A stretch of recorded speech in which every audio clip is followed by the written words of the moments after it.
Hello guys, my name is Anna and I'm from Ukraine, and I have decided to vlog since the very start of this awful Russian invasion of Ukraine. And I have decided to vlog until we win, and I'm convinced you will witness our joint victory on my videos.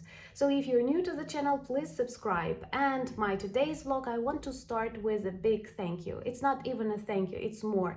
It's huge gratitude to all the people who inspired their governments to actually shape F-16 coalition.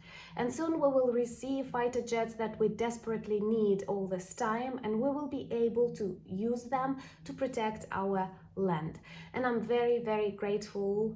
And also I want to tell you that this is #1 topic on all Ukrainian streets, on Ukrainian Facebook, in Ukrainian media.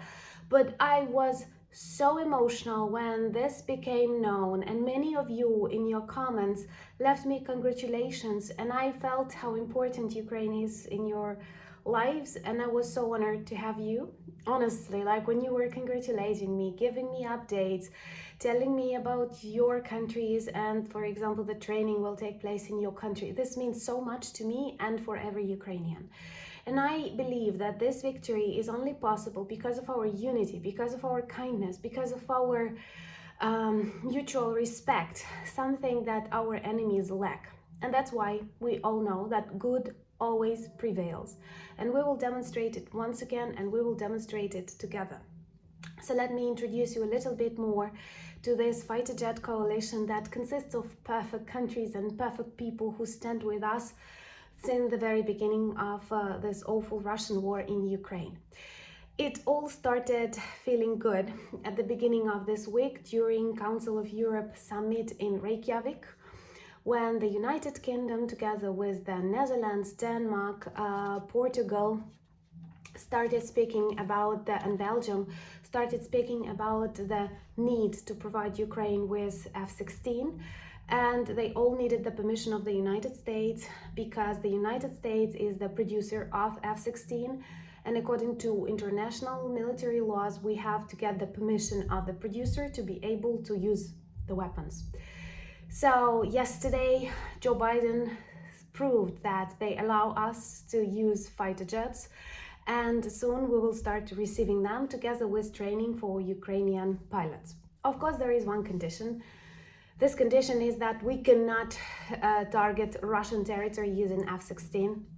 And there are always such conditions. To some extent, being like emotional, I can tell you this is not 100% just. Why? Because we are allowed to destroy our territory, though temporarily occupied by Russians, but we are not allowed to target their military supplies, for example, their airfields and so on.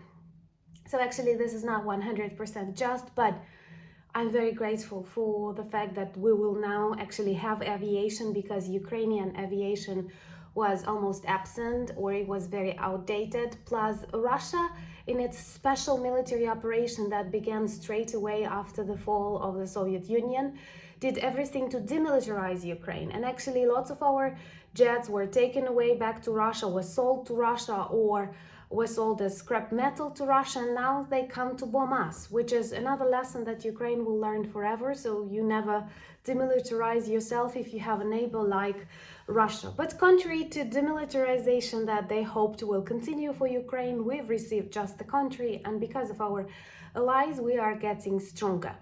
I'm very grateful to Denmark and Portugal, the countries that are going to train Ukrainian pilots, and I'm very proud, honestly, of our soldiers that go through various trainings and start operating HIMARS, Abrams, various armored machines, missile systems, fighter jets, Patriot systems, and they demonstrate the best results. And let me explain why.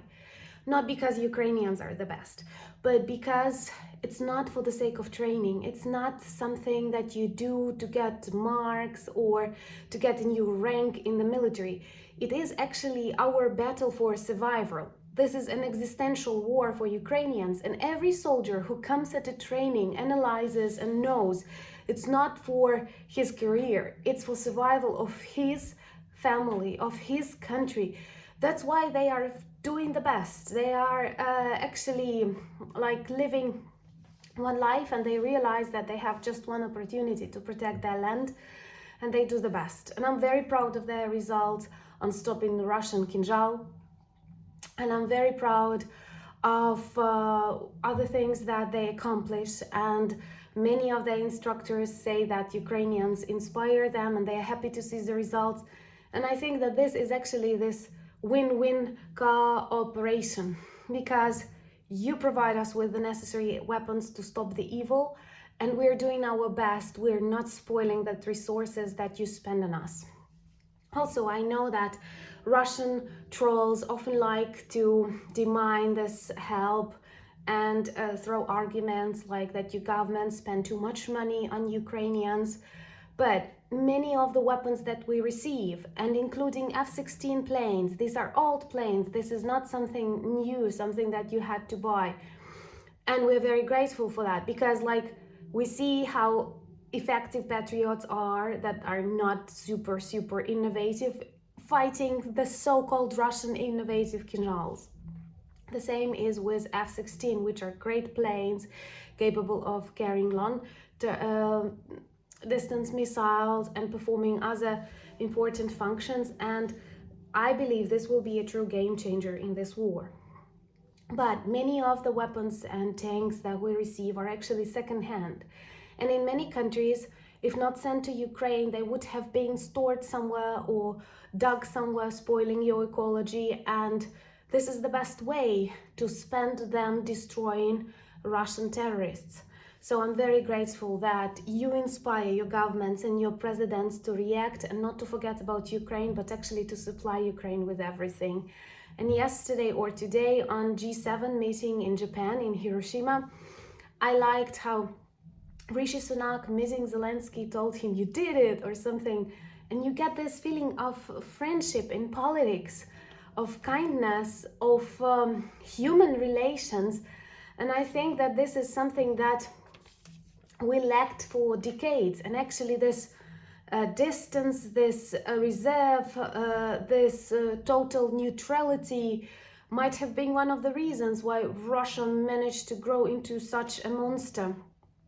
And the fact that individuals are changing history, and that friendship, or at least some kind of emotional understanding between politicians is possible now, is definitely a very important, as for me, like a subjective Ukrainian, a very important sign. And you know, I was thinking a lot about the beginning of this war, how desperate we were, how many doubts we had if we will be able to survive, because we knew we will continue fighting, we will not give up. But the question was if we will be able to survive. But with all of your supplies, with your support, we're able to continue our battle for our existence, for our independence, for our freedom, and we are super grateful for that. And look, within this year, I've learned so many words like HIMARS, like Leopard, Abrams, Bradley armored machines, then beautiful French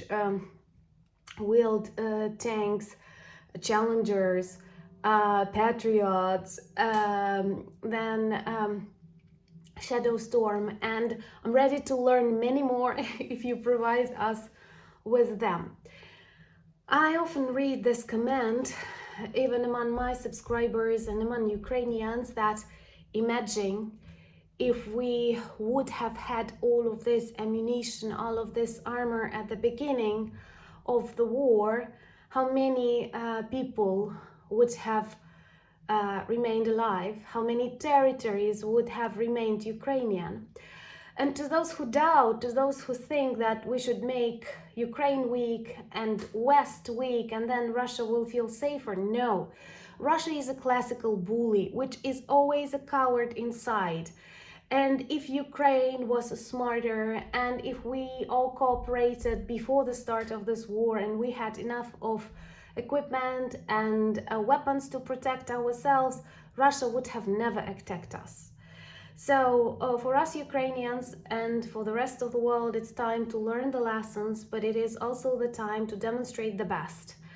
And we are very much grateful for the fact that you help us fight this war, that you invest in future peace in Europe and the world, that G7 in Japan, in a very symbolic place, Hiroshima, demonstrates total support to Ukraine and its desire to build democracy and to stop Ruski Mir, fascism, Nazism, or whatever you call it. But together we will win, and I'm super grateful for that. And honestly, you may believe that like every Ukrainian is grateful today, and if you believe like in karma or in some positive vibes, all of that is traveling to your countries. Thank you so much. Slava Ukraini!